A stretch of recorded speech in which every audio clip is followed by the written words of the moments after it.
আমি কোরআন শরীফের 18 পারা থেকে সূরা মুমিনুন থেকে দুটি আয়াত পড়েছি। আমি আশা করছি এর উপরে কিছু কথা বলবো। আজকাল আমরা ওয়াজ শুনি, কিন্তু আমাদের নিয়ত ভালো না, এই জন্য ওয়াজ কাজে লাগে না। তবে যারাই শুনবেন অন্তত নিয়তটা ভালো করে সহি নিয়তে ইখলাসের সাথে শোনার চেষ্টা করবেন, আমলের নিয়তে শোনার চেষ্টা করবেন।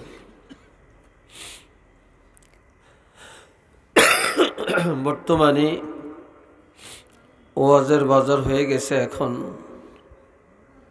পরশ্রী কাতরের মতো। এখন যার যেমনে মনে চায় তেমনিই বলে, তেমনিই শুনে। আর বাংলাদেশে এখন কিছু কিছু ভাইরাল বক্তা আছে, হুট করে একটা বলে দিয়া ভাইরাল হয়ে যায়। আর আমার যুবক ছেলেরা বিভিন্ন দিক থেকে দলে দলে এসে তাদের আওয়াজ শুনে মাঠ ভরাট করে ফেলে, পুরপার করে চলে যায়, কিন্তু আমল খুঁজে পাওয়া যায় না।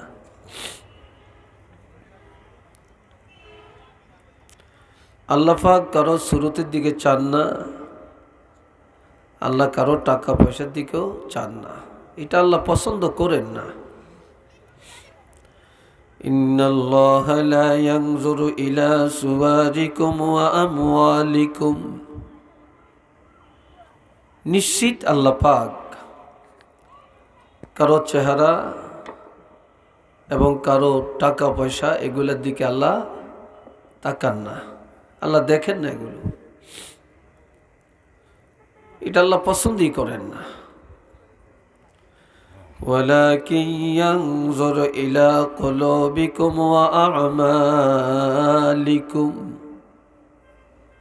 আল্লাহ পাক শুধু দেখেন অন্তরের দিকে আর দেখেন আমলের দিকে। কার অন্তরটা আল্লাহর জন্য নিবেদিত, কার আমল ভালো, আখলাক ভালো, চরিত্র ভালো, আল্লাহ এটাই দেখেন। আপনাদের এই নাজির বাজার এলাকাতে একজন কোটিপতি, লক্ষপতি, মিলিয়ন মিলিয়ন টাকার মালিক, সে যদি আল্লাহকে ভয় করে, ভয় না করে, তাকওয়া না থাকে, সুন্নতের আমল না থাকে, নবীর প্রেম না থাকে, আলেম ওলামার প্রতি শ্রদ্ধা না থাকে, ওলি আল্লাহর প্রতি শ্রদ্ধা না থাকে, তাহলে এই কোটিপতির দাম আল্লাহর কাছে আছে কিনা বলেন? আওয়াজ দিয়ে বলেন না, নাই।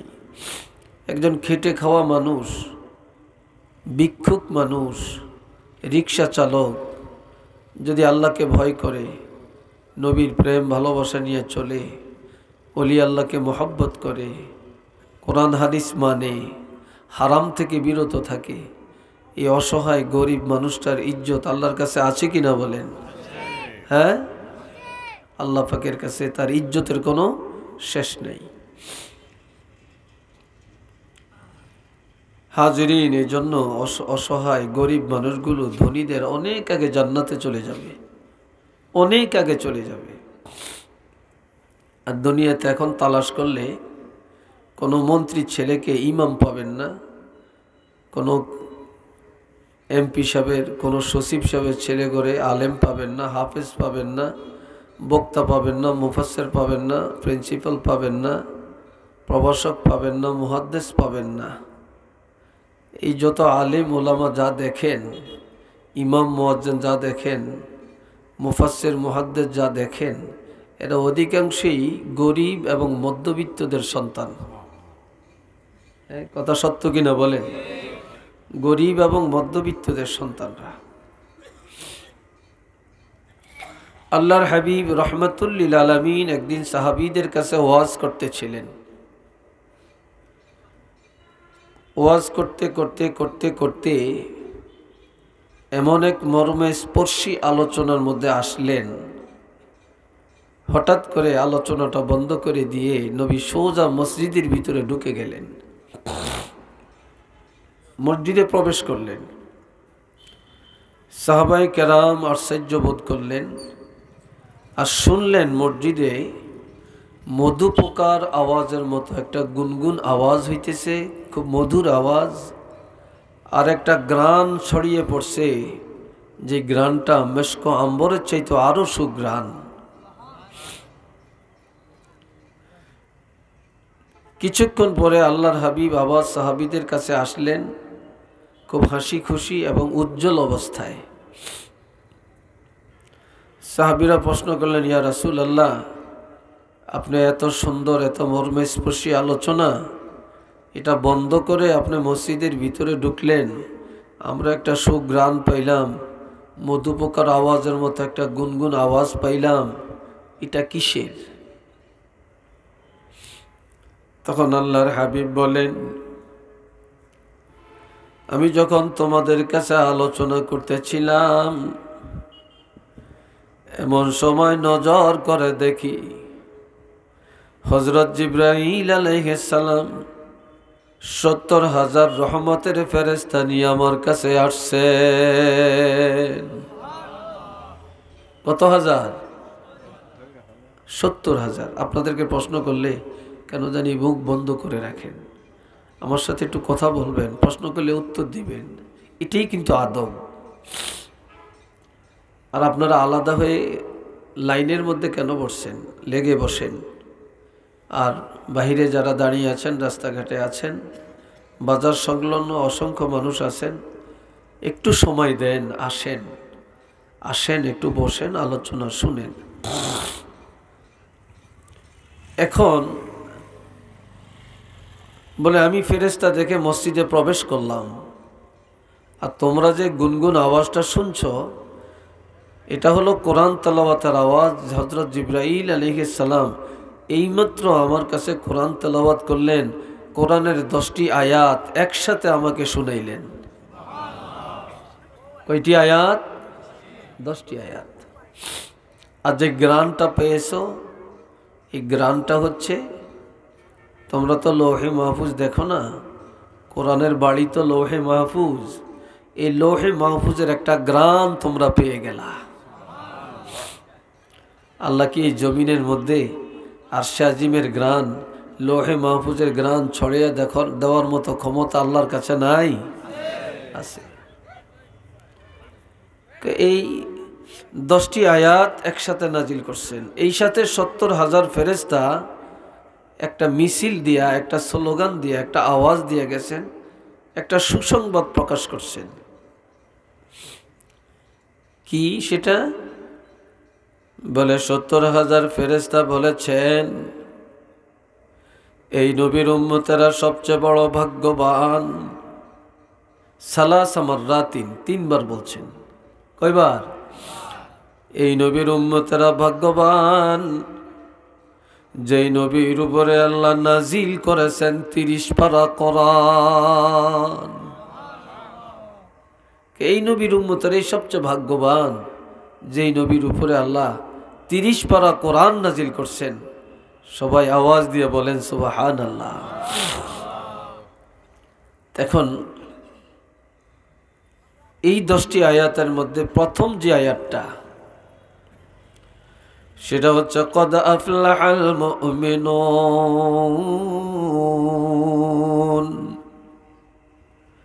আল্লাহ বলছেন, ঈমানদাররা নাজাত পেয়ে গেছে, ঈমানদারেরা মুক্তি পেয়ে গেছেন, ঈমানদারেরা সফলতা অর্জন করছে, ঈমানদার কামিয়াব হয়ে গেছে, ঈমানদাররা জাবিন পেয়ে গেছে, ঈমানদাররা জান্নাতি হয়ে গেছে।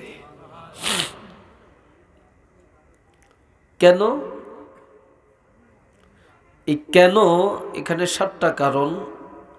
একটু দিলের কানে শোনার চেষ্টা করবেন, আমলের নিয়তে শোনার চেষ্টা করবেন। আল্লাযীনা হুম ফী সালাতিহিম খাশিউন। যারা ঈমানদার, তারা তাদের নামাজের মধ্যে আল্লাহকে ভয় করে। কারে ভয় করে?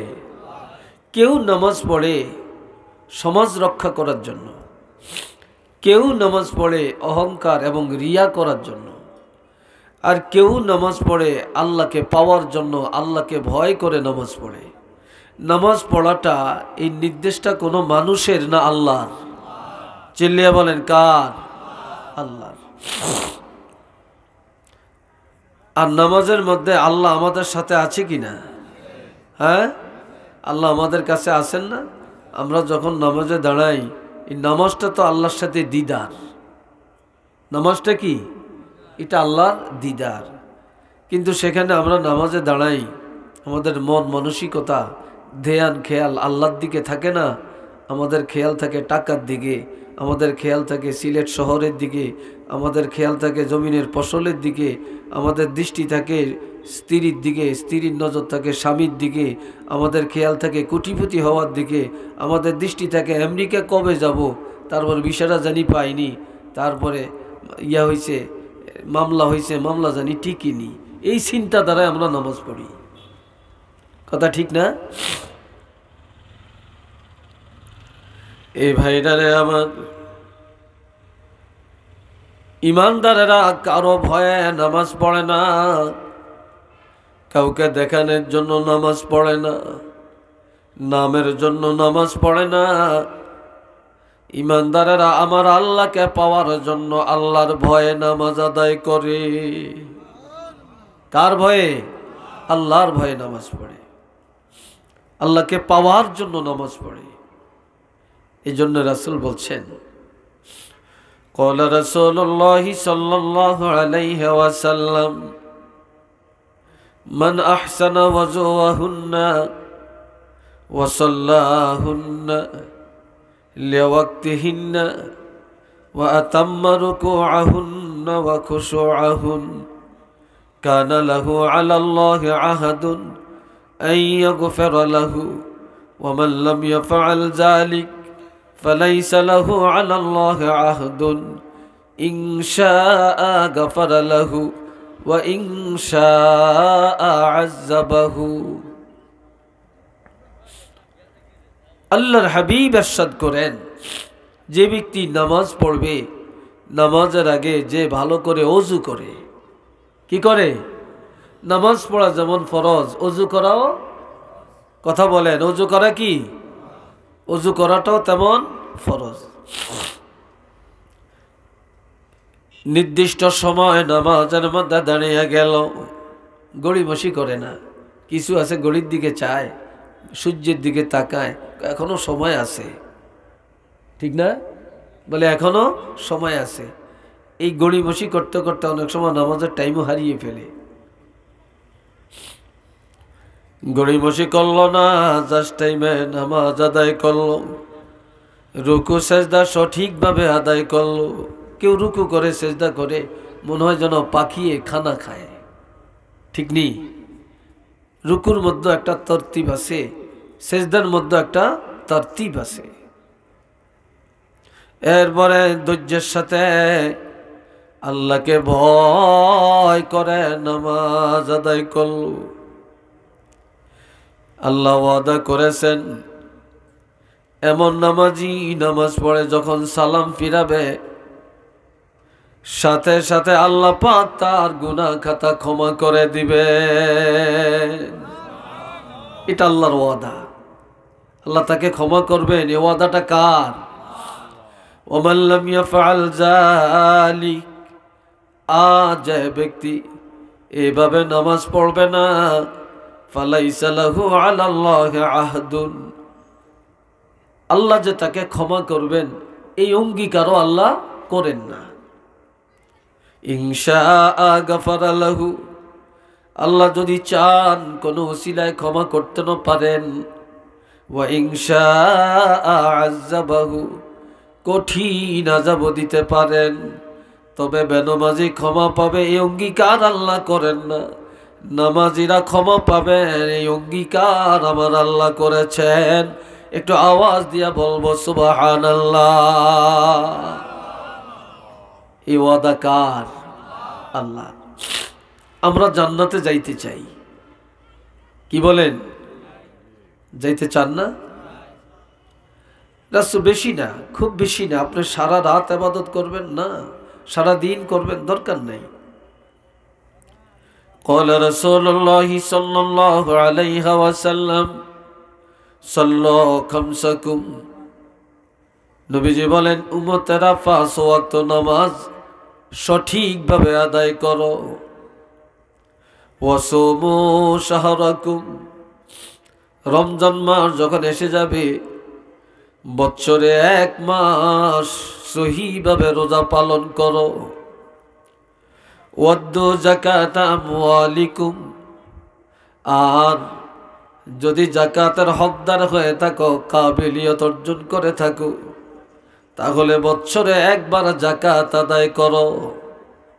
ওয়া আতিউ যা আমরিকুম, রাষ্ট্রের মধ্যে যদি ইসলামী রাষ্ট্র হয়, রাষ্ট্রপ্রধানের নিয়ম নীতি মেনে চলো।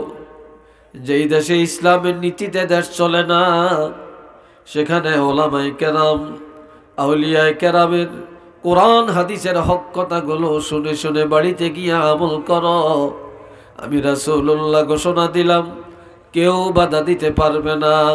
তাদখুলু জান্নাতা রাব্বিকুম, তোমরা ডাইরেক্ট রবের জান্নাতের মধ্যে প্রবেশ করবে। আরো আস্তে কোন সুবহানাল্লাহ। তোমরা ডাইরেক্ট তোমাদের রবের জান্নাতে চলে যাবে এই আমলগুলো যদি তোমরা করো। তাহলে এখানে কি আমাদের ঘর বাড়ি ছাড়তে হবে, স্ত্রী ছাড়তে হবে, ব্যবসা ছাড়তে হবে, সন্তান ত্যাগ করতে হবে, বৈরাগী হতে হবে, এমন কোনো নির্দেশনা আছে কি না? হ্যাঁ, নাই।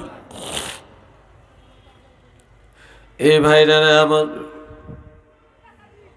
শুধু এটাই না, ক্বালা রাসূলুল্লাহ সাল্লাল্লাহু আলাইহি ওয়াসাল্লাম, ইয়াতাআকাবুনা ফীকুম মালাইকাতুম বিল-লাইলি ওয়া মালাইকাতুম বিন-নাহারি ওয়া ইয়াজতামিউনা ফী সালাতিল ফাজরি ওয়া সালাতিল আসর ইলা আখিরিল হাদিস।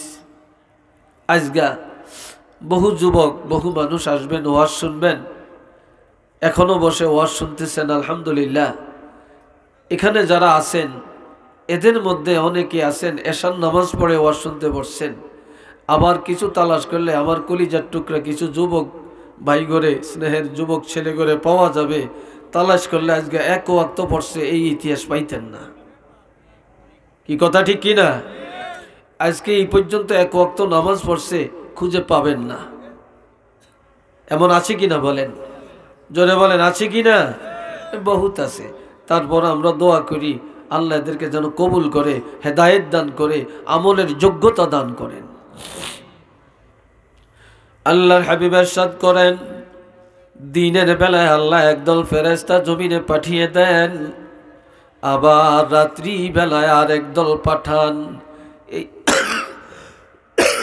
এই 2 দল মিলিত হয় ফজরের নামাজ আর আসরের নামাজে। কোন নামাজে? ফজর আর আসরের নামাজে। এরা এক দলে আসমানে যায়, আরেক দলে জমিনে আসে। এই আসা যাওয়ার মধ্যে সাক্ষাৎ হয়। তো যারা আসরে আসে এরা ফজরের টাইম পর্যন্ত থাকে, যারা ফজরের সময় আসে তারা আসর পর্যন্ত থাকে। এই আসা যাওয়ায় সাক্ষাৎ হয়।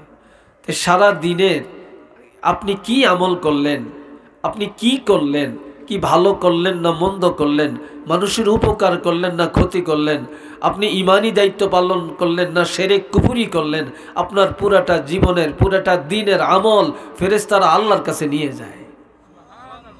কার কাছে নিয়ে যায়? আল্লাহর কাছে নিয়ে যায়।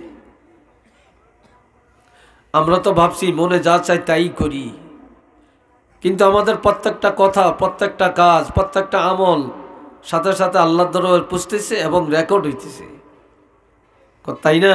রেকর্ড হইতেছে। আল্লাহ, আমার আল্লাহ জিজ্ঞাসা করবেন, ও ফেরেশতা, জমিন থেকে আসছো, আমার বান্দা বান্দি কি করে? আল্লাহ কি দেখেন না? কথা কন না কা, জোরে বলেন, আল্লাহ দেখেন কি না?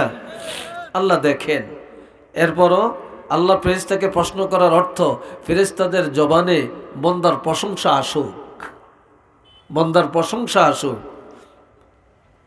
তখন ফেরেশতারা বলবে, আল্লাহ, জমিনে যায়া তোমার বন্দাকে ফজরের নামাজে পেয়েছি, আসার টাইমে আসরের নামাজে রেখে আসছি।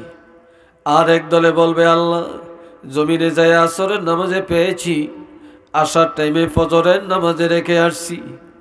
তখন আল্লাহ বলবেন, আমি জানি তোমরা এই কথা বলবা, তবে জমিনে যায়া যাদেরকে ফজরে পাইছো আসরের নামাজে রেখে আসছো, আরেক দলে বলবে যে আল্লাহ তাদেরকে বলবে যে তোমরা জমিনে যায় আসরে পাইছো, আসার টাইমে ফজরে রেখে আসছো। এই ইতিহাস, এই ঘটনা আমি আল্লাহ জানি, তবে যাদেরকে যায়া নামাজে পাইলা, আসার টাইমে নামাজে রেখে আসলা, আমি আল্লাহ তাদেরকে আমার গোলাম হিসাবে কবুল করলাম, এবং তাদের গুনাহ খাতা আমি আল্লাহ মাফ করলাম, এবং তাদেরকে জান্নাতের জন্য কবুল করে নিলাম। হাদিসটা সহিহ। হাদিসের শেষে লেখা আছে হাজা হাদিসুন মারফুন, এটা হাদিস মারফু। আজকাল তো আমাদের সবচেয়ে বেশি অবহেলা হয় আসরের নামাজে আর ফজরের নামাজে। কথা ঠিক কিনা? আসরের নামাজ আর ফজরের নামাজ, এই দুইটা নামাজে আমাদের সবচেয়ে বেশি ক্ষতিগ্রস্ত। এই দুইটা নামাজের থেকে আমরা অনেক বেশি দূরে। আর এই সময় আমাদের কিছু যুবক ভাইরা বর্তমান যুগে, বর্তমান নেটের যুগে, বিজ্ঞানের যুগে, তারা এখন মোবাইল নিয়ে, ফেসবুক নিয়ে, ইন্টারনেট নিয়ে ব্যস্ত। রাত্রি ঘুমও যায় না, দেখতে দেখতে কি যে দেখে আল্লাহ জানে। রাত শেষ হয়, ফজরের আগে ঘুমায়, দিনের 10টা পর্যন্ত ঘুমায়। আর এরা দিনের 10টা পর্যন্ত যারা ঘুমায়, এরা প্রমাণ করে এরা ভদ্র ফ্যামিলির, এরা শিক্ষিত ফ্যামিলির, এরা সভ্য ফ্যামিলির।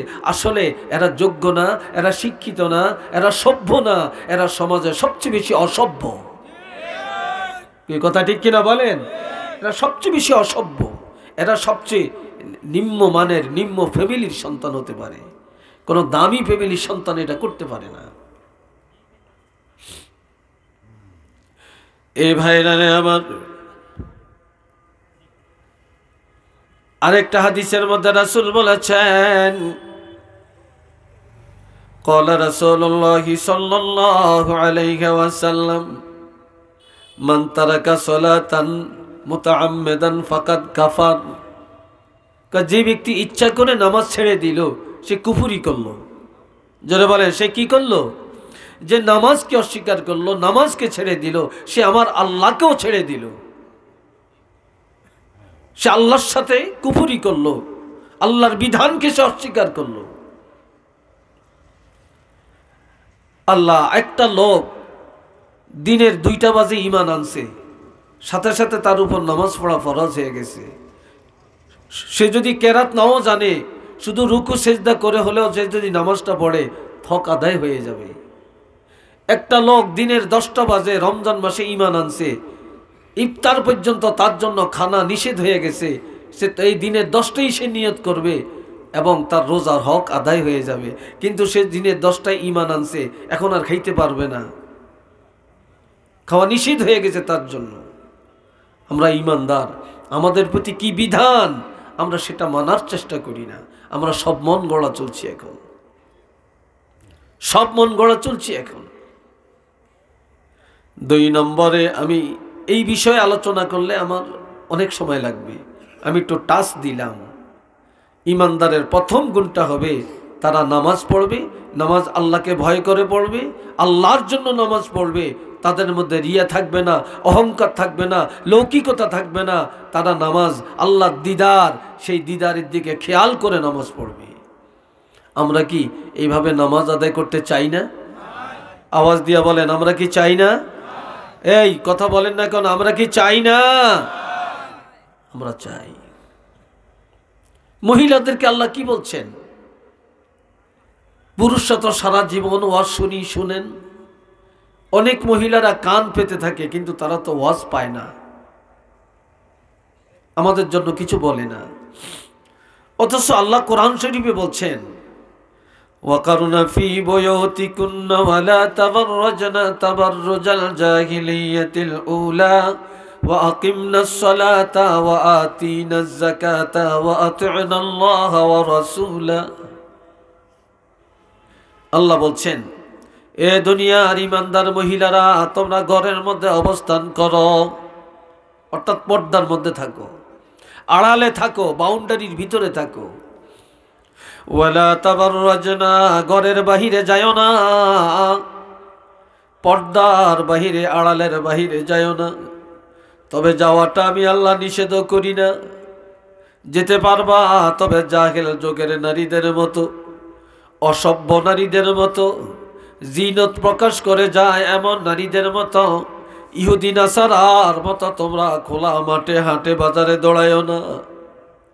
যদি যেতে হয় 3 অবস্থায় ঘরের বাহিরে যেতে পারবা। কয় অবস্থা? কথা বলেন। আমি দুর্বল দেখে আপনারও কি আমার মতো দুর্বল নাকি? বলেন না, কয় অবস্থা? 3 অবস্থা। 1 নম্বর, দিনকে তালিম করার জন্য, অর্থাৎ এলমে দিন শিক্ষা গ্রহণ করার জন্য, কোরআন হাদিসের এলেম শিখার জন্য পর্দার সাথে মহিলারা ঘরের বাইরে যেতে পারবে।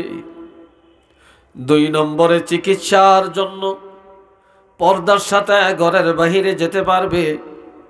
3 নম্বরে, পরিবারের মধ্যে কামাই করার কেউ যদি না থাকে, ভিক্ষার হাত না বাড়ায়া হালালভাবে কামাই করার জন্য পর্দার সাথে ঘরের বাহিরে যেতে পারবে। তবে ঘরে থাকিয়া কি করবা? ওয়াকিমনাস সালাতা, তোমরা নামাজ কায়েম করবা। এটা মহিলাদেরকে খাসভাবে আল্লাহ বলছেন, তোমরা ঘরে থাকিয়া নামাজ কায়েম করবে। অর্থাৎ মহিলা যদি নামাজি হয়ে যায়, স্বামী নামাজি হয়ে যাবে। মহিলা যদি নামাজি হয়, স্বামী ফজরের টাইমে ঘুমে থাকতে পারে না, স্ত্রী তাকে ঘুম থেকে জাগাইয়া দিবে। কি কথা ঠিক কিনা? আর যেই মহিলা সকালে ঘুম যায়, তার স্বামী তো বেনামাজি হবেই। এই জন্য বলছে তুমি নামাজ কায়েম করো। মহিলা যদি নামাজি হয়, শ্বশুর শাশুড়ি নামাজি হবে, সন্তান নামাজি হবে, পরিবার নামাজি হয়ে যাবে। আর একটা মহিলা যদি চায় পুরা পরিবারের সবাইকে জান্নাতি বানিয়ে দিতে পারে, আর একটা মহিলা যদি চায় পুরা পরিবারের সবাইকে জাহান্নামীও বানিয়ে দিতে পারে। পারে না? পারে। ওয়াতিনাজ যাকাতা, আর তোমরা মহিলারা বছরে একবার যাকাত দিবে, যাকাতের হকদার হলে। ওয়াতিনাল্লাহ, আল্লাহর বিধানগুলো মেনে চলবে, আল্লাহর আইন মেনে চলবে। ও রাসূলা, রাসূলের আনুগত্য করবে, আল্লাহকেও মানবে, রাসূলেরও মানবে। আর তোমরা মহিলারা দুনিয়াতে কে কি করো, তোমাদের জীবনটা কিভাবে কাটাও, সকাল থেকে সন্ধ্যা কোথায় গেলা, কি করলা, কার সাথে কথা বললা, ঘরে থাকলা না বাহিরে গেলা, তোমাদের পুরাটা জীবনের আমলের খবর আমার আল্লাহ জানে। একটু চিল্লে বলেন না সুবহানাল্লাহ। কি আল্লাহ জানে কি জানে না? আল্লাহ ভালো করে জানেন। আজকাল তো অধিকাংশ ফ্যামিলিতে এখন মহিলারা ঘরে থাকে না, আর মহিলারা এখন টাকার পাহাড় তো ওদের কাছে, নিজেরাই সদাই করে, নিজেরাই মার্কেটে যায়, আর নিজেরাই এটাকে বাহাদুরি মনে করে। একটু নাউজুবিল্লাহ বলেন। দুনিয়াতে সব ওয়াজ এখন আছে, কিন্তু ফর্দার ওয়াজ নাই। আর ফর্দার ওয়াজ করতে গেলে একদল আছে এই আলোচনাটাকে খুব দুর্বল মনে করে, নিচুক মনে করে। একটু নাউজুবিল্লাহ বলেন না ভাই। অথচ এটা ফরজ। এটা কি? এটা ফরজ। এই ভাইরা রে আমার, 2 নম্বর মুমিনের গুণাবলী হলো ওয়াল্লাযীনা হুম আনিল লাগবি মুরিদুন, যারা ঈমানদার তারা জবানকে বাঁচিয়ে রাখে। মুনাফিক তার জবান ঠিক নাই, পাসেক জবান ঠিক নাই, ইহুদির জবান ঠিক নাই, কাফেরা জবান ঠিক নাই, অসভ্যের জবান ঠিক নাই। কিন্তু যারা ঈমানদার তাদের জবান পবিত্র। তারা এই জবানে বেসরা কথা বলে না, পাহেশা কথা বলে না, গীবত গায় না, শিকায়ত করে না, বদনাম রটায় না, তারা গালিগালাজ করে না। তারা সব সময় জবানটাকে বেসরা কথা থেকে বাঁচায়া রাখে।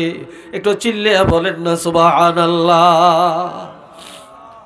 এই জবান বড় দামি, আপনার আমার জবানটা বড় দামি।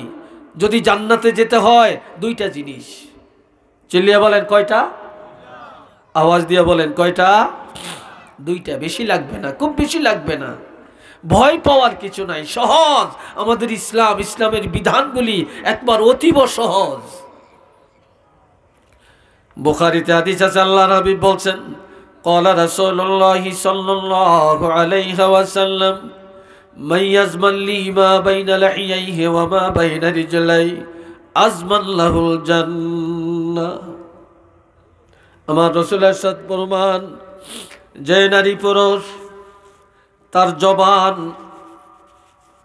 আর লজ্জাস্থানের গ্যারান্টি আমাকে দিতে পারবে, জবানের গ্যারান্টি, জবান দিয়া কারো ক্ষতি করবেন না, অন্যায় করবেন না, হারাম খাবেন না, হারাম বলবেন না, তারপরে গীবত করবেন না, গালিমন্দ করবেন না, মিথ্যা সাক্ষী দিবেন না, এই গ্যারান্টি যদি দিতে পারেন।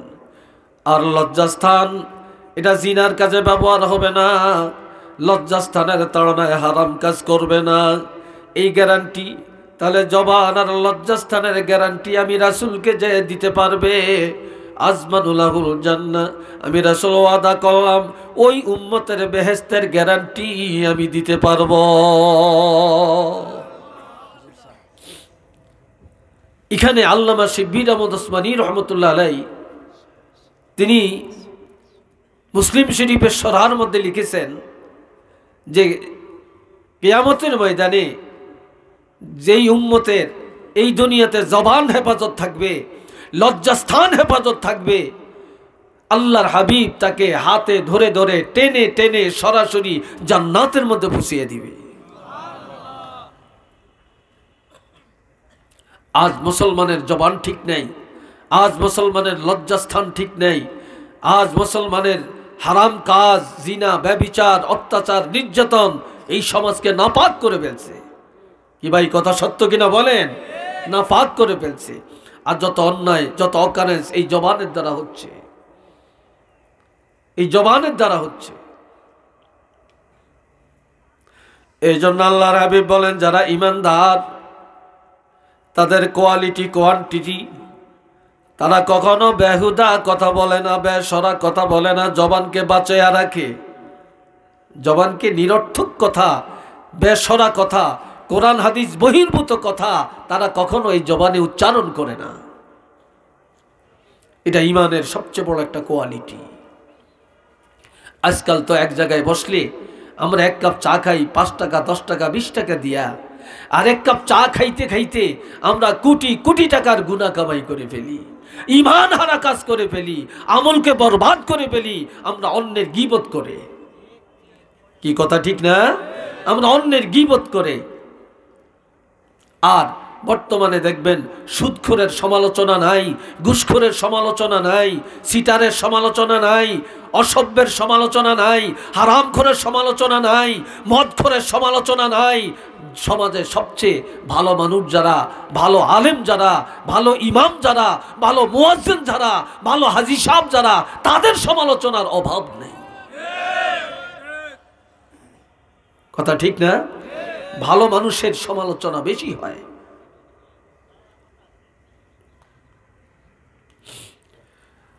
এ ভাইরারে আমার 3 নম্বর, ওয়াল্লাযীনা হুম লিয-যাকাতি ফাঈলুন। যাকাত দেওয়া কি বলেন না? ফরজ। পিতে তো বার হয় না কি? 1-2 মাস আগে খানা খাইছেন নাকি? বলেন যাকাত দেওয়াটা কি? আর একটু আওয়াজ দেন, আর একটু জোরে বলেন। এইভাবে বসা বন্ধ করেন, এইভাবে যারা বসছেন বন্ধ করে, এটা হাঁটু নামিয়ে বসেন। এটা কিন্তু হাদিসে আছে। এইভাবে তালিমের মজলিসে, জুমার মসজিদে বা ওস্তাদের সামনে, ওলি আল্লাহর সামনে এবং কোনো দিনই জলসায় এইভাবে বসা নিষেধ, এইভাবে বসা নিষেধ। অনেক হুজুর আছেন জিজ্ঞাসা করেন হাদিসে, এটা তো হাদিস, এটা আমলটা আমি সব জায়গায় বলে থাকি, কিন্তু আমল করতে চাই না। আর এটা অলসতার মধ্যে আসে, শয়তান এইভাবে সহযোগিতা বেশি করে। যাকাত দেওয়া কি ফরজ। এটা কার জন্য? যার উপর যাকাত ফরজ হয়েছে, যার টাকা পয়সা আছে, ঠিক না? বর্তমান যুগে যাকাত দেওয়াই না বেশি না খাওয়াই না বেশি? হ্যাঁ, খাওয়াই না বেশি। হিসাব তো জানি না। হিসাব তো জানি না, এই জন্য খাওয়াই না বেশি, দেওয়াই না কম। হিসাব না জানার কারণে বর্তমান যুগে জাকাত দেওয়াই না বেশি, খাওয়াই না কম। যার কাছে হাওলান হাউল 1 বছর পরিবারের সব মিটানের পরে, লেখাপড়া, আসবাবপত্র, খাওয়া দাওয়া, ঔষধ বড়ি সব কিছু মিটানের পরে যার কাছে 1 বছর পূর্ণ 1 বছর 85,000 টাকা জমা থাকবে, এই লোকটার উপরে জাকাত দেওয়া ফরজ। বছরের শেষে 1000-2.5 টাকা, লাখে 25 টাকা, এই শতকরা 2.5 টাকা, 1025 টাকা তাকে জাকাত দিতে হবে। কথা বুঝে আসছে কিনা? তাহলে এই পরিমাণ মানুষ দুনিয়াতে বেশি না কম? যাদের উপর জাকাত ফরজ তারাও হিসাব না জানার কারণে ধনীর দরজায় গিয়া জাকাতের জন্য বসে থাকে হাত পাতে। এখানে 200 দিরহামের কথা স্পষ্ট। 200 দিরহাম, 200 দিরহামে 52.5 তোলা রূপা। কথা বুঝছেন? আর জাকাতের ফতুয়া এটার উপরে তরজি, যেহেতু স্বর্ণের দাম বেশি আর এতটুকু পরিমাণ টাকা উপার্জন করা অনেকের জন্য কঠিন, এই জন্য গরিবের যেন উপকার হয়, এই জন্য 52 তোলা রূপার উপরে তো 200 দিরহাম রূপার উপরে তরজি বেশি আসছে।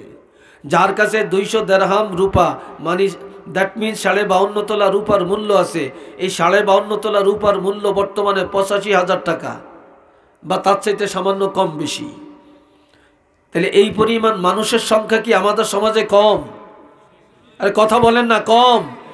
আমাদের সমাজে অনেক বেশি, কিন্তু হিসাব জানে না, এই জন্য তারা জাকাত দেয় না।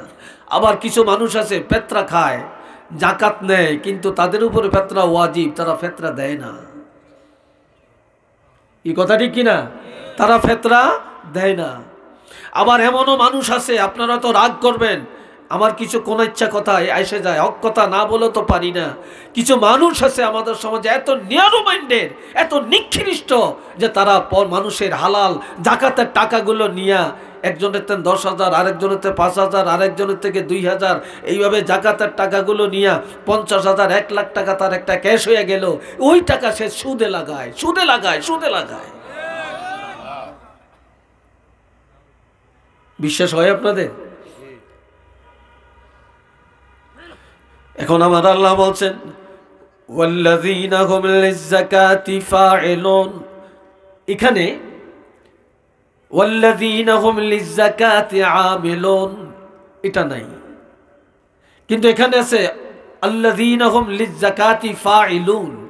ফাঈলুন শব্দটা এটা যেই কাজটা স্বেচ্ছায় করা হয়, যেই কাজটা কি স্বেচ্ছায় করা হয়, কিন্তু এখানে ফাঈলুন বলা হয়েছে। আপনি ঘরে বসে থাকলেন আর গরিব যেগুলো স্যার দেন না, দেন না, কবে দিবেন, কবে আসতাম, কেন কেন? আপনি হজ করবেন, আপনার জন্য হজ ফরজ, আপনার জন্য কি মক্কা শরীফ ঘরে আসবে নাকি? কথা কয় না। মক্কা শরীফ কি ঘরে আসবে? বাইতুল্লাহ কি ঘরে আসবে? আপনাকে টাকা খরচ করে, কষ্ট করে, এহরাম করে আপনাকে মক্কা শরীফ যাওয়া লাগবে, তাহলে আপনার হজ হবে। এখন যাকাত দাও আপনার জন্য ফরজ, ধনীর জন্য ফরজ, তাহলে গরিব আপনার কাছে যাবে কেন? মিসকিন আপনার কাছে যাবে কেন? বিধবা আপনার কাছে যাবে কেন? এতিম আপনার কাছে যাবে কেন? আপনার ফরজ আদায় করার জন্য আপনি এতিমের কাছে যাবেন, গরিবের কাছে যাবেন, বিধবার কাছে যাবেন, লিল্লা বোর্ডিংয়ে যাবেন, এতিমখানায় যাবেন, অসহায় মানুষকে আপনি তালাশ করবেন, তালাশ করে করে করে আপনার হকটা আদায় করবেন, ফরজ আদায় করবেন। কয় ইমানদারেরা নিজেরা স্বেচ্ছায় গরিবের কাছে যাইয়া যাইয়া ফরজ আদায় করে। একটু চিল্লিয়া বলেন মারহাবা, আরেকবার বলেন না সুবহানাল্লাহ। এটা ইমানের পরিচয়। আর আপনি ঘরে বসে রয়েছেন, গরিব আসছে, দিছেন, হক আদায় হলো, তবে এটা নেফাকির সাথে হইল, এটা ইমানের পরিপূর্ণ পরিচয় হয় নাই। আপনি যদি ইমানদার হয়ে থাকেন, আপনার ফরজ আদায় করবেন, কষ্ট তো আপনি করবেন, গরিব করবে কেন? যারা ইমানদার তারা বছরে একবার যাকাত আদায় করে স্বেচ্ছায়। আর একজন গরিব ধনীর বাড়িতে গেলে ধনী বেজার হয়, একজন বিধবা ধনীর বাড়িতে গেলে ধনী বেজার হয়, মহিলা মনে কিছু চাইতে আইছে। একজন মিসকিন ধনীর বাড়িতে গেলে ধনী বেজার হয়। আর একজন ধনী কোনো গরিবের বাড়িতে যদি যায়, আর ওই গরিব যদি তাকে বসার চেয়ারটা দিতে না পারে, ফিনাটা দিতে না পারে, একটা মোড়া দিতে না পারে, তারপরও গরিবের মন বড় হয়ে যায়। আর গরিবের মন যখন বড় হয়ে যায়, আল্লাহ তার উপর খুশি হইয়া ওই ধনীকে আল্লাহ ক্ষমা করে দেন, ওই ধনীকে আল্লাহ ক্ষমা করে দেন। আমরা গরিবের বাড়ি যাইতে পারি না, গরিবকে আমরা এত নিচু এত খাটো মনে করি, গরিবের কাছে যাই না, কিন্তু নিজকে স্মরণ করি না আমি কি ছিলাম, আমি কি ছিলাম, আমি কতটুকু ছিলাম। 4 নম্বরে ওয়াল্লাযীনা হুম লিফুরুজিহিম হাফিজুন, ঈমানদারেরা তাদের লজ্জাস্থানে হেফাজত করে। ঈমানদারেরা তাদের, এই ভিতরের আওয়াজটা একটু বাড়াও, ভিতরের আওয়াজটা একটু বাড়াও। ঈমানদারেরা কি করে? তাদের লজ্জাস্থান হেফাজত করে। জিনা ব্যভিচার দুনিয়াতে আছে কি নাই? কথা বলেন। আল্লাহ বলছেন কুল্লিল মুমিনিন ইয়াগুদ্দু মিন আবসারিহিম ওয়া ইয়াহফাজু ফুরুজাহুম। হাবিব, আপনি দুনিয়ার মুমিন পুরুষদেরকে বলে দেন তারা যেন রাস্তাঘাটে চলাচলে, বাড়ি ঘরে চলাচলে, হাটে বাজারে চলাচলে তারা যেন নজরটা হেফাজত করে। কি হেফাজত করে? জোরে কন, কি হেফাজত করতে বলছে? নজর হেফাজত করতে বলছি। আর আমাদের নজর এখন সবার আগে চলে। কোনো মহিলা দেখলে সেই দিকে তার নজর সরে না। কোনো যুবতী দেখলে নজর এমন ভাবে, এক হুজুরে ওয়াজ করছে, একবার যদি নজর পড়ে সাথে সাথে নজর ফিরিয়ে হেফাজত করো, আল্লাহ মাফ করবে। দ্বিতীয়বার যদি নজর করো, এটা খাহেশ, এটা কবিরা গুনাহ হবে। তো এক যুবক আরেক যুবতী কলেজে যায়, তো যাও খুব ঢোকে, ছায়া রয়েছে, এইভাবে ছায়া রয়েছে, চোখ আর ফিরায় না। আরেকজনে কয়, এই তুই কেন ছায়া রয়েছে? তুমি এটা যাইতেছে। হুজুরে ওয়াজ করছে এক নজর দেওয়া যায়, এক নজর বন্ধ করিয়া দ্বিতীয় নজর দিলে কবিরা গুনাহ হবে, এই জন্য আমি নজর ফিরাই না, 2 নজর যেন না হয়, এই জন্য এক নজরে ছায়া রয়েছি। বাটপার কত জানেন? কি কথা বুঝছেন? মুসলমানের আমরা গুনাহগার কেন, জাহান্নামী কেন? চোখের কারণে, মুখের কারণে, লজ্জাস্থানের কারণে। কথা বুঝছেন? চোখের কারণে আগে চোখ পড়ে, এরপরে তাড়না সৃষ্টি হয়। এই জন্য যারা অন্ধ তারা জান্নাতি আল্লাহ রাসূল ঘোষণা দিয়েছেন। কেন? যে অন্ধরা হাজারো লাখো অপরাধ থেকে তারা মুক্ত, ঠিক না? অপরাধ থেকে তারা মুক্ত। এই ভাইয়ের আমার, আল্লাহ বলছেন হাবিব আপনি বলে দেন, ও মুমিনেরা তোমরা নজরটা নিম্নগামী করে রাখো। বিয়াতে যাইবা, রিসোর্টে যাইবা, তারপরে সেন্টারে যাইবা, বিয়া খাইতে যাইবা, কত রং বেরঙ্গের মহিলা আসবে, কত কিছু, তোমরা নজর ঠিক করো। আর বিয়ে করেন, বিয়ে দেন, ভালো কথা, সেন্টারে করেন, রিসোর্টে করেন, মাঠে করেন, প্যান্ডেল করে করেন, বাড়িতে করেন, বাধা নাই। তবে সাবধান করে দেই, যদি মুসলমান হয়ে থাকেন, যদি রাসূলের উম্মত হয়ে থাকেন, আপনাদের মেয়ে লোকগুলোকে নিয়ে আপনারা ওখানে যাবেন না, যাবেন না। আর যদি যেতে হয় তাহলে মহিলাদের জন্য আলাদা ব্যবস্থাপনা যদি থাকে তাহলে যান। আর যেখানে মহিলাদের আলাদা ব্যবস্থাপনা নাই সেখানে মহিলাদেরকে নিয়ে যাবেন না, আপনি জাহান্নামী হবেন না।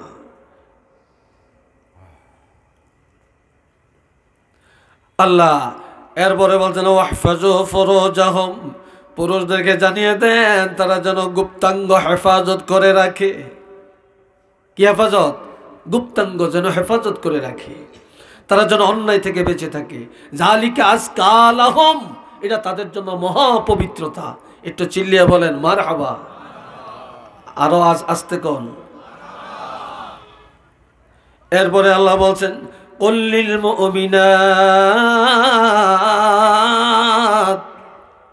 মুমিনা নারীদেরকে বলে দেন ইয়াগদুদনা মিন আবসারিহিন্না, বাড়িতে হুজুর আইব, পিসাব আইব, আলেম আসবে, মুফাসসির আসবে, মুফতি আসবে, তারপরে নেতা আসবে, মেম্বার আসবে, চেয়ারম্যান আসবে, এমপি আসবে, তারপরে ডিসি আসবে, এডিসি আসবে, দারোগা আসবে, পুলিশ আসবে, ওসি আসবে, এসপি আসবে, তারপরে এলাকার মানুষ আসবে। মহিলারা যেন কোনো অবস্থায় তাদের দিকে না তাকায়। আপনাদের দেশে বিবাহের মধ্যে গেট হয় কিনা? চিল্লিয়ে বলেন হয় কিনা? গেট হয়। গেটের মধ্যে বরের থেকে কিছু প্রেজেন্টেশন অর্জনের জন্য সেখানে সুতা বাঁধে, সেখানে চেয়ার রাখে, টেবিল রাখে, শরবত রাখে, আর যুবতী মেয়েরা গেটের সামনে দাঁড়ায়, দুলাকে ঢুকতে দেয় না।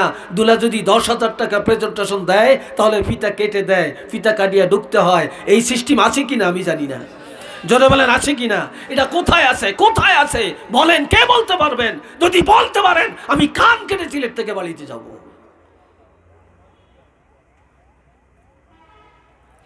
আপনাদের বুড়ি মেয়ে লোকগুলো পর্দার ভিতরে, আর আপনাদের ইন্টারে পড়ে, অনার্সে পড়ে, মাস্টার্সে পড়ে, অবিবাহিত অথবা বিয়া হয়েছে যুবতী স্বামী লন্ডন, আমেরিকা, জাপান। আপনার এই সমস্ত যুবতী মেয়েদেরকে, সুন্দরী রূপসী মেয়েদেরকে আপনারা গেটের সামনে দাঁড় করিয়ে দেন একটা বরকে রিসেপশন করার জন্য। লজ্জা শরম মুসলমানের কোথায়? এই জন্য আমার আল্লাহ বলছেন মহিলাদেরকে জানিয়ে দেন তারা যেন তাদের নজর হেফাজত করে, ওয়াহফাজুনা ফুরুজাহুন্না, তারা যেন তাদের লজ্জাস্থানে হেফাজত করে, ওয়ালা ইউবদিনা যিনাতাহুন, মহিলারা যেন সৌন্দর্যের পোশাক, তাদের অলংকার, তাদের কানের ফুল, তাদের সীতাপাটি, তাদের নেকলেস, তাদের চুড়ি, তাদের শাড়ি, এগুলা যেন বেগানা পুরুষের কাছে প্রকাশ না করে, প্রকাশ না করে। ওয়ালিয়াদরিবনা বিখুমরিহিন্না আলা জুয়ুবিহিন, মহিলারা যেন পাতলা কাপড়ের ওড়না ব্যবহার না করে, মহিলারা যেন ভারী কাপড়ের ওড়না ব্যবহার করে। আর এই ভারী কাপড়ের ওড়না তাদা মাথা, ঘাড়, সিনা, ডাকনা দিয়া বক্ষদেশটা ডাকিয়া রাখে। কেননা মহিলাদের বক্ষদেশটা হলো এই জগতের সকল মানুষের রিজিকের ভান্ডার। একটু সুবহানাল্লাহ কন্যা, কি কথা ঠিক কিনা? পুরুষের বক্ষ এটা কারো রিজিকের ভান্ডার নয়, নারীদের বক্ষ দেশ এটা রিজিকের ভান্ডার। এটা যেন কারো নজরে না পড়ে, যেন ভারী কাপড় দিয়া ডেকে রাখে। এরপরে বলছেন ওয়ালা ইউবদিনা যিনাতাহুন্না, কোন অবস্থায় মহিলারা যেন তাদের সৌন্দর্যের পোশাক বেগানা পুরুষের কাছে প্রকাশ না করে, তবে হ্যাঁ প্রকাশ করবে ইল্লা লিবুলাতিহিন, মহিলারা এই পোশাকগুলা, সৌন্দর্যের পোশাকগুলা, তাদের জেওর, তাদের অলংকার, এগুলা একমাত্র তাদের স্বামীদের কাছে ব্যবহার করবে। একটু চিল্লে বলেন না সুবহানাল্লাহ। কার কাছে? আও আবাইহিন্না আও আবনাইহিন্না, এইভাবে একের পর এক বলছে বাপদাদার কাছে, সন্তানদের কাছে ব্যবহার করবে, শ্বশুরের কাছে ব্যবহার করবে, এইভাবে একের পর এক বলা হয়েছে। তবে 1 নম্বরে স্বামী, চিল্লিয়ে বলেন 1 নম্বরই কি? কিন্তু স্বামীর বেচারা বাড়ির নসিব এত খারাপ, স্বামীর টাকায় জেওর, স্বামীর টাকায় অলংকার, স্বামীর টাকায় পোশাক, স্বামীর টাকায় শাড়ি, স্বামীর টাকায় ওড়না, স্বামীর টাকায় বিলাসিতা, কিন্তু ওই স্বামী দেখার সুযোগ হয় না। দেখে যত বাটপারগুলি। ভাই কথা ঠিক কিনা? দেখে কারা? যত বাটপারগুলো দেখে। আমার কথায় মনে একটু রাগটাগ হইতেছেন আপনারা, একটু বেজার হইতেছেন আপনারা। আল্লাহ এ বাবাজিরা আমার, তাহলে ইমানদারের কোয়ালিটি, ইমানদারেরা লজ্জাস্থানে হেফাজত করে। আর ফাসেক, মুনাফেক, গুনাহগার, জাহান্নামী তারা লজ্জাস্থানে হেফাজত করে না, তারা পর্দার বিধান মানে না। আর আজকাল আমাদের কিছু কিছু মানুষ আছে পর্দার ওয়াজ করলে, বাস্তব কথা বললে কয় হুজুররা কোরআনের অপব্যাখ্যা করে, শরীয়তের অপব্যাখ্যা করে। আর যে কয় অপব্যাখ্যা করে, ব্যাখ্যা কাকে বলে তা 14 গোষ্ঠীও জানে না। কথা ঠিক কিনা? হুজুররা বলে অপব্যাখ্যা করে। চৌকিদার থেকে শুরু করে একবারে সংসদ পর্যন্তই তো এখন পর্দা উঠে গেছে, তাই না? কথা উঠে গেছে, অথচ এটা ফরজ। এই ফরজের তো কোনো ভ্যালুই নেই। এরপরে 5 নম্বর, ওয়াল্লাযীনা হুম লিআমানাতিহিম, ইমানদারেরা তাদের আমানত রক্ষা করে। লা ঈমানা লিমান লা আমানাতা লাহু, আমার রাসূল বলেছেন যার আমানতদারি নাই তার ঈমানও, যার ঈমান আছে তার আমানতদারি আছে। আজকাল একজনের কথা আরেকজনের পেটে থাকে না। কি ভাই কথা ঠিক কিনা? একজনের মনের কথা বলছে, এই কথাটা আরেকজনের কাছে যে প্রকাশ করিয়া পুরা নাজির বাজার এলাকায় ফিতনা লাগিয়ে দিছে, ঠিক না? আবার মহিলারা তাদের পেটে মনেও থাকে না, তারা এই ঘরে যায় কথা কিনে, আরেক ঘরে যায় কথা বিক্রি করে। কি বলেন, কথা ঠিক কিনা? কথা বিক্রি করে। এই হলো তাদের আদর্শ, তাদের চরিত্র। আবার একজনের টাকা নিজের টাকা মনে করে, অন্যের সম্পদ নিজের সম্পদ মনে করে। এইভাবে আমানতদারিকে মানুষ ভুলে গেছে। কিন্তু যারা ঈমানদার তারা আমানতের খেয়ানত করে না, তারা আমানত রক্ষা করে। আর আমানত রক্ষা করা এটাই হলো সবচেয়ে বড় ঈমান। আপনি পরিবারের কর্তা, আপনি বাবা, দেখা যায় আপনার মধ্যে আমানতদারি নাই। অনেক হাজি সাহেব হজ করতে যায়, যাওয়ার আগে দিয়া ছেলে 2 জন মেয়ে 3 জন।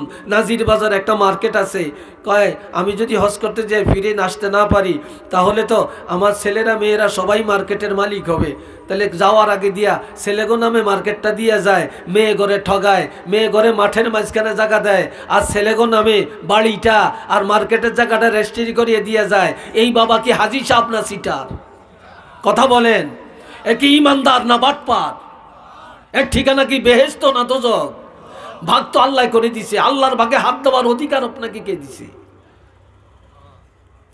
এরকম বাপ আছে কিনা? চিল্লিয়ে বলেন, সমাজে আছে কিনা? আবার অনেকের 1 ছেলে 4 মেয়ে 5 মেয়ে। একটা ছেলে কোথায় যাবে, কার কাছে যাবে? মেয়েরা নিলে কি থাকবে? ছেলের নামে বাড়িটা রেজিস্ট্রি করে দেয়, বিল্ডিংটা দিয়ে যায়, শহরের বাড়িটা দিয়ে যায়, মেয়ে করে দেয় না। আছে না? আমানতদারি সবচেয়ে বড় জিনিস। অনেক প্রতিষ্ঠান প্রধান, আমিও প্রতিষ্ঠান প্রধান, আমার কথাই আমি বলি, অনেক প্রতিষ্ঠান প্রধান নিজের পকেটটা পুরানের চিন্তা করি, নিজের খাওয়ার চিন্তা করি, নিজের বাজারের চিন্তা করি, কিন্তু সহকারী শিক্ষক, আমার অধীনস্থ শিক্ষক কর্মচারী যারা, তাদের টাকা মেরে আমি বড় লোক হই, আমার ঠিকানা তো জাহান্নাম।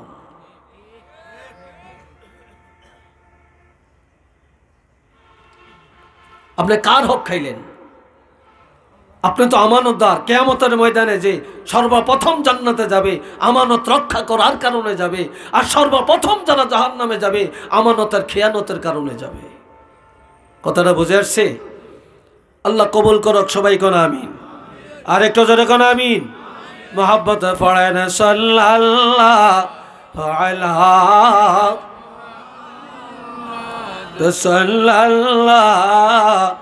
আলাইহি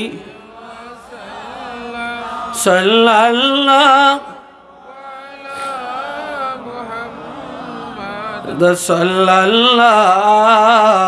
আলাইহি। সবাই উচ্চ আওয়াজে বলেন আলহামদুলিল্লাহ। এই 5 নম্বর বললাম। 6 নম্বর মুমিনের কোয়ালিটি হলো ওয়াদিহিম রাউন। ইমানদারেরা ওয়াদা রক্ষা করে। কি রক্ষা করে? কথা কয় না, জোরে বলেন, কি রক্ষা করে? ইমানদার যত বড় বিপদ হোক আপদ হোক ওয়াদা খেলাপ করবে না। قال رسول الله صلى الله عليه وسلم آية المنافق ثلاثة। মুনাফিকের আলামত হলো 3টা। কয়টা? ইমাম মুসলিম বলেছেন জাদাল মুসলিম ওয়াইং সামা ওয়াইং সাল্লা, যদিও সে রোজা রাখে, যদিও নামাজ পড়ে। 3টা আলামত পাওয়া গেলে রোজা রাখলো মুনাফিক, নামাজ পড়লো মুনাফিক। 3টা লাভ। 1 নম্বরে ইজা হাদ্দাসা কাযাবা, যখনই কোনো কথা বলে মিথ্যা বলে, কোনো খবর দেয় মিথ্যা দেয়, কোনো হিস্টরি বলে মিথ্যা বলে। আজগা আমি বসে বসে অবসরে আমি ফেসবুকটা একটু খুললাম। অনেক সময় আমাদের প্রাতিষ্ঠানিক কিছু খোঁজখবর, কিছু চিঠিপত্র অনেক সময় আসে নেটে, এগুলো আমাদের দেখতে হয়। আচ্ছা, তা আমি দেখতেছি একজন বক্তা, বাংলাদেশের বড় নাম করা, উনি বলতেছেন যে আল্লাহর হাবিব মেহরাজে গেছে আর সাজিমে গেছে, এই প্রমাণ কেউ দিতে পারবে না। এগুলি আলেমরা ধোঁকাবাজি করতেছে, মিথ্যা বলে মানুষকে ফিতনায় ফালাইতেছে। একটু নাউজুবিল্লাহ বলেন না। আচ্ছা বলেন, ওই আলেমের এই কথাটা কি সত্য না মিথ্যা? জোরে বলেন, সত্য না মিথ্যা? মিথ্যা না?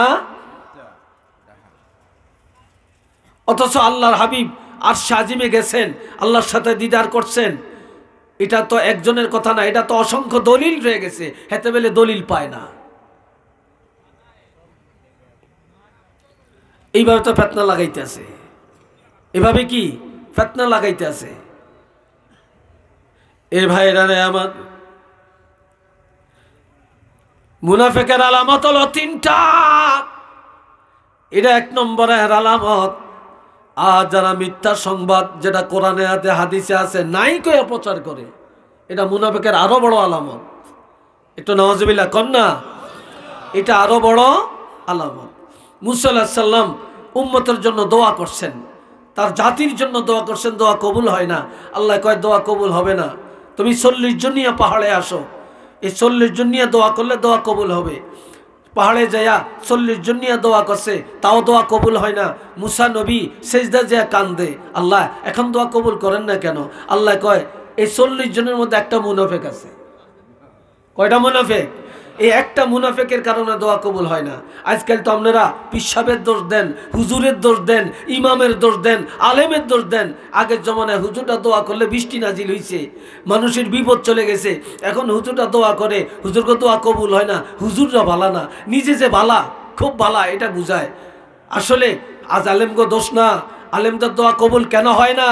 যখন যেই দেশের মানুষ সুদ খায়, যেই দেশের মানুষ ঘুষ খায়, যেই দেশের মানুষ মিথ্যা বলে, যেই দেশে মুসলমান ওয়াদা খেলাপ করে, যেই দেশের মানুষ বাটপার, যেই দেশের মানুষ দায়ুস, যেই দেশের মানুষের নারী পুরুষ চলাফেরার রিস্ট্রিকশন নাই, তাদের মধ্যে কোনো শরীয়ত নাই, যেই দেশের মানুষ পরের হক খায়, যেই দেশের মানুষ জালেম হয়ে যায়, যেই দেশের মানুষ সত্যকে মিথ্যা বানায় আর মিথ্যাকে সত্য বানায়, ওই দেশে যত পিচ্ছাপ দোয়া করবে, আলেম দোয়া করবে, কসম আল্লাহ, সেই দোয়া আল্লাহর দরবারে কবুল হবে না।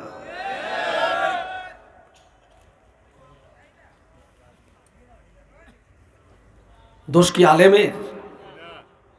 নিজের দোষ আমরা দেখি না, নিজের দোষ আমরা দেখি না। এই ভাইরা রে আমার, মুনাফিকের 2 নম্বরের আলামত ওয়াইজা ওয়াদা আখলাফা, যখন এই ওয়াদা করে খেলাফ করে। একজনের 5000 টাকা ঋণ দিয়েছেন, হাওলত দিয়েছেন, হেতে কত নম্বরের মুসলমান?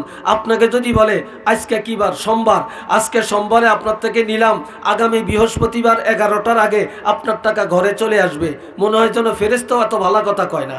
দেখবেন আপনি 5000 টাকা হাওলত দিয়া বৃহস্পতিবার কয়েকশো গেছি গিয়া, হেতার চেহারাও দেখা যায় না। কি কথা ঠিক কিনা? এরকম বাংলাদেশে হাজারো দোকানদারকে ফকির বানিয়ে দিছে এই দেশের মুসলমানেরা ওয়াদা খেলাপ করে। কথা ঠিক কিনা বলেন? ওয়াদা খেলাপ করে, লেনদেনে ওয়াদা নাই, খাওয়া দাওয়ার মধ্যে ওয়াদা নাই, মেয়ের বিয়া সেখানেও ওয়াদা ঠিক নেই। বলে কেমনে? কয় মেহমান কয়জন আসবে? 100 জন মেহমান আসবে, সেখানে 150 জন যে খাইয়ে ইয়ে। কি কথা ঠিক নেই? কথা ঠিক নেই? ছেলের বিয়া, বলে মেহমান কয়জন? 200 মেহমান বা 50 জন মেহমান, এর চাইতে একজন বেশি আসলে খানা দিবেন না। কিন্তু যেখানে 50 জনের কথা কইয়া 100 জন যে খাইয়াটে আসে, আপনি কার খানা খাইলেন? কোথায় এই জুলুম করলেন? আপনি কত নম্বরের মুসলমান? আমার কথায় খুব রাগ করছেন আপনারা, খুব বেজার হইতেছেন আপনারা।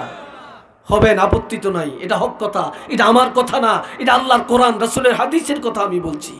কে রাগ হলেন, কে খুশি হলেন, এটা দেখার বিষয় না। 3 নম্বরে ওয়াইজা আতুমিনা খানা, যখন আমানত রাখা হয়, আমানত খেয়ানত করে ফেলে। আপনাদের দেশে মেহমানদারি হয়, মানুষ মারা গেলে মেজবানি খাওয়ায়, গরু কাটে, কথা ঠিক কিনা? খাওয়ায়। তো খাদিমদার আছে না, যিনি আয়োজন করে উনিই খাওয়ায়? খাদিমদার আছে কিনা? চামচ দিয়ে বেড়ে বেড়ে দেয় কিনা? এক জায়গায় বসলো, টেবিলে বসলো, এখানে 200 লোকের মেহমানদারি, 500 লোকের, 1000 লোকের মেহমানদারি, 10টা লোক নিয়োগ করে দিলেন, তারা খাদিম করে খাওয়াবে, বন্টন করে খাওয়াবে। তারা সবাইকে 1 চামচ গোস্ত দেয়, ডাল দেয়, ভাত দেয়। কিন্তু ওই কোনায় যায় দেখে হেতা ছেলেটা বসে রয়েছে, সেখানে 2 চামচ গোস্ত দিলেন। ওই কোনায় গিয়ে দেখে বাবা বসে আছে, সেখানে একটু ডাবেয়া 3 চামচ দিলেন। তাইলে আপনি সবাইকে দিলেন 1 চামচ, আপনার ছেলেরে দিলেন 2 চামচ গোস্ত, আপনার বাবাকে দিলেন 2 চামচ গোস্ত। আপনি কি আমানতদারির হক আদায় করছেন না আমানতকে খেয়ানত করছেন? জোরে বলেন, কি করেছেন আপনি? আপনি আমানতকে খেয়ানত করছেন। এই অধিকার আপনাকে কে দিল?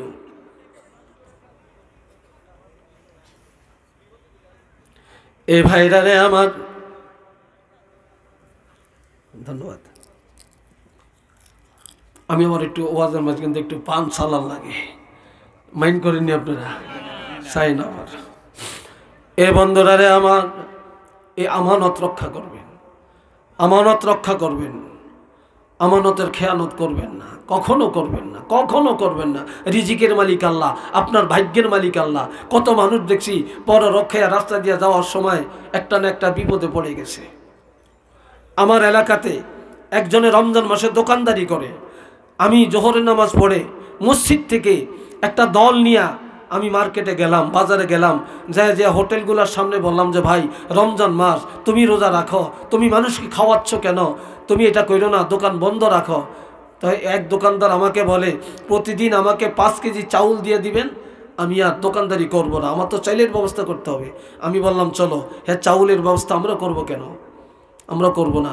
এই লোকের ইমানের মধ্যে খেলালিয়াত আছে, কাজেই যে চাউল চায় তার হেফাজত আল্লাহ করবে। আমরা চলে আসছি, আমরা কিছু বলি না। কিছুদিনের মধ্যে সে এমন এক বিপদে আল্লাহ তারে পালাইছে, সে কয়েক লক্ষ টাকা মুহূর্তের মধ্যে তার চলে গেছে। এটা আল্লাহর পক্ষ থেকে জরিমানা। কি ভাই কথাটি কিনা বলেন? আমরা বুঝতে চাই না, বুঝার চেষ্টাও করি না।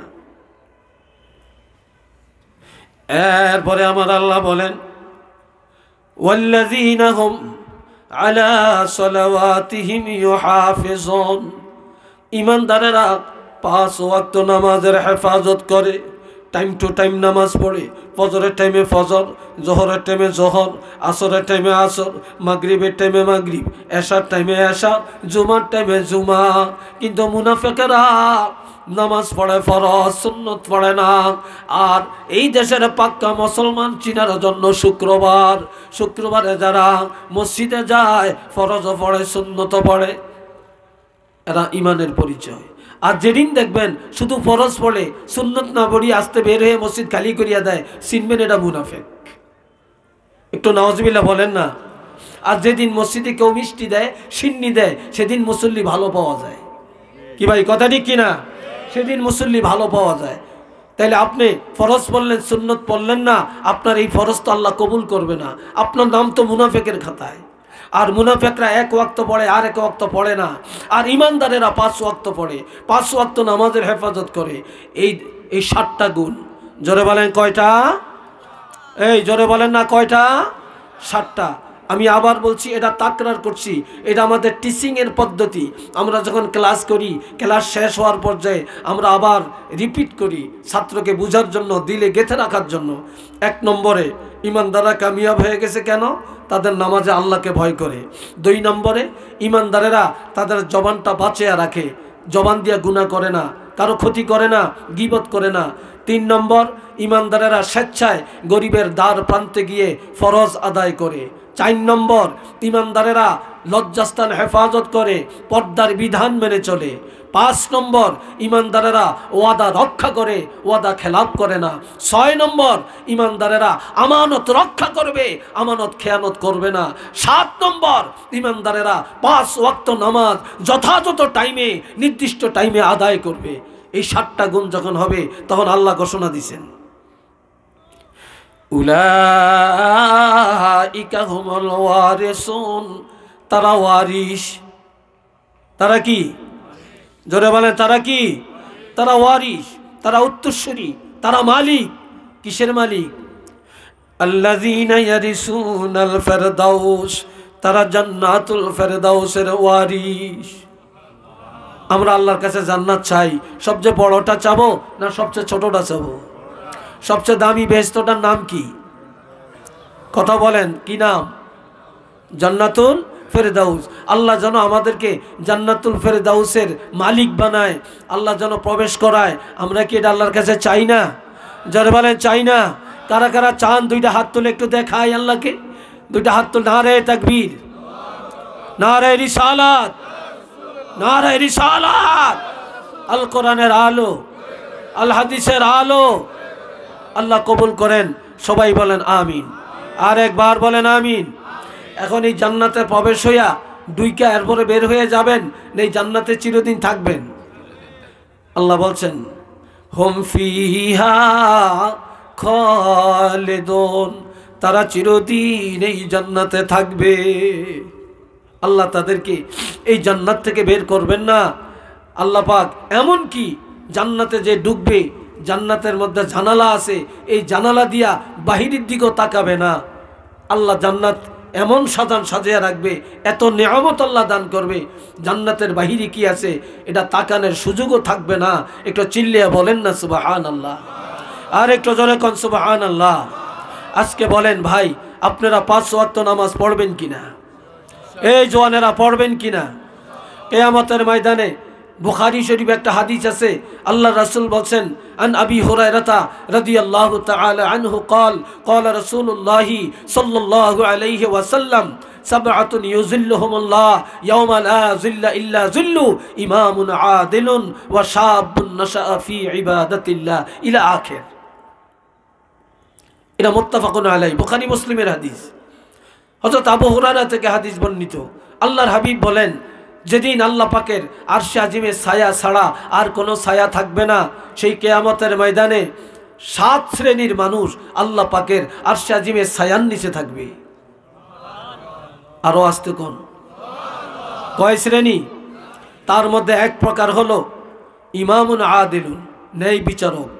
যেই দেশের রাষ্ট্রপ্রধান জাতির উপরে ন্যায় বিচার করে, যে দেশের মন্ত্রী মিনিস্টার অধীনস্থের উপরে ন্যায় বিচার করে, যে দেশের ডিসি ডিস্ট্রিক্টের মধ্যে ন্যায় বিচার করে, যে দেশের চেয়ারম্যান ইউনিয়নের মানুষের উপর ন্যায় বিচার করে, যে ওয়ার্ডের মেম্বার ন্যায় বিচার করে, যে কমিশনার ন্যায় বিচার করে, যে পরিবারের কর্তা ন্যায় বিচার করে, যে সমাজের নেতা ন্যায় বিচার করে, যে প্রতিষ্ঠান প্রধান ন্যায় বিচার করে, ওই ন্যায় বিচারক কিয়ামতের ময়দানে 1 নম্বরে আল্লাহ পাকের আরশে আজিমের ছায়ার নিচে থাকবে। 2 নম্বর ওয়াশাবুন নাশাআ ফি ইবাদাতিল্লাহ, যেসব যুবক যুবতীরা জওয়ানকালে আল্লাহর ইবাদত করে, ইবাদতে জীবনটা ব্যয় করে, জওয়ানি জীবনটা কাটিয়ে দেয়, তারা কিয়ামতের ময়দানে আরশে আজিমের ছায়ার নিচে থাকবে। আমরা জওয়ানেরা নামাজের কাছে যাইতে চাই না, ভালো কাজে যাইতে চাই না, আমরা বসে থাকি। বুড়া হইলে ভালো করে নামাজ ধরিয়াম, বুড়া হইলে দাঁড়িয়ে রাখিয়াম, বুড়া হইলে গাঞ্জা খাওয়া মদ খাওয়া ছেড়ে দিয়াম, শয়তানি বাদরামি ছেড়ে দিয়াম, বুড়া হইয়া লই। এত জওয়ানকালে আমরা কি করব? রাসূল বলছেন, জওয়ানকালে ইবাদত করো, বুড়া হইলে পারবা না। টাকা যতদিন থাকে দান করো, চিরদিন থাকবে না। হায়াত যতদিন থাকে ততদিনই আল্লাহরে ডাকো, আল্লাহর ইবাদত করো, তোমার হায়াত চিরদিন থাকবে না। কথা বুঝে আসছে কিনা? আমরা কি কথাগুলির উপরে আমল করতে চাই না? জোরে বলেন চাই না। এবার বলেন, ভালো মানুষ হতে চান না খারাপ মানুষ হতে চান? আমার নবীকে প্রশ্ন করেছে, ইয়া রাসূলুল্লাহ, ভালো মানুষ কারা? ক্বালা রাসূলুল্লাহি সাল্লাল্লাহু আলাইহি ওয়াসাল্লাম, খায়রুন নাস মান ইয়ানফাউন নাস। বলছে ওই লোকটা সবচেয়ে ভালো মানুষ যে মানুষের ক্ষতি করে না, মানুষের উপকার করে, এই মানুষটা সমাজে সবচেয়ে ভালো মানুষ। ভালো মুসলমানকে রাসূল বলছেন, মান সালিমাল মুসলিমুনা মিন লিসানিহি ওয়া ইয়াদিহি, যার হাত এবং জবানের দ্বারা অন্য মুসলমানকে কষ্ট দেয় না, কারো ক্ষতি করে না, যার জবানের দ্বারাও কারো ক্ষতি হয় না, হাতের দ্বারাও ক্ষতি হয় না, এই লোকটা 1 নম্বরের মুসলমান। একটু চিল্লিয়া কন্যা মারহাবা। তা আমরা কি ভালো মুসলমান হতে চাই না? জোরে বলেন চাই না। বর্তমান সমাজে আপনি তালাশ করলে আপনি ভালো ডাক্তার পাবেন, ভালো ইঞ্জিনিয়ার পাবেন, ভালো বৈজ্ঞানিক পাবেন, ভালো প্রফেসর পাবেন, ভালো ডক্টর পাবেন, ভালো হালেম পাবেন, ভালো তফসির কারক পাবেন, ভালো মুহাদ্দিস পাবেন, ভালো ব্যবসায়ী পাবেন, ভালো রাজনীতিবিদ পাবেন, ভালো মেম্বার পাবেন, ভালো চেয়ারম্যান পাবেন, ভালো নেতা পাবেন, ভালো জামাই পাবেন, ভালো পাত্রী পাবেন, সমাজের মধ্যে সব ভালো পাবেন। তার ভালো একজন, আপনার বাজারে গেলেন ভালো তরকারি পাবেন, ভালো মাছ পাবেন, ভালো ট্যাবলেট পাবেন, ভালো মেডিসিন পাবেন। দুনিয়ায় যদি তালাশ করা হয় একজন ভালো মুসলমান পাওয়া কঠিন। কথা ঠিক না? একজন ভালো মুসলমান পাওয়া কঠিন। তো ভাই, আমি কিছু কথা নির্দিষ্ট একটা স্ট্রাকচারের উপরে আপনাদের মাঝে এই তাফসীরটা তুলে ধরলাম। আল্লাহ যেন কবুল করেন, কোন আমিন। আর একবার বলেন আমিন। সবাই দুরূদ শরীফ পড়েন, আল্লাহুম্মা সাল্লি আলা। এটা বললো তো আগে বলতে, আমার টাইম তো শেষ। আল্লাহুম্মা সাল্লি আলা সাইয়্যিদিনা ওয়া মাওলানা মুহাম্মদ ওয়া আলা আলিহি ওয়া সাহাবিহি ওয়া বারিক ওয়া সাল্লিম। সাল্লাল্লাহু আলা সাইয়্যিদিনা ওয়া মাওলানা মুহাম্মদ ওয়া আলা আলিহি ওয়া সাহাবিহি ওয়া বারিক ওয়া সাল্লিম।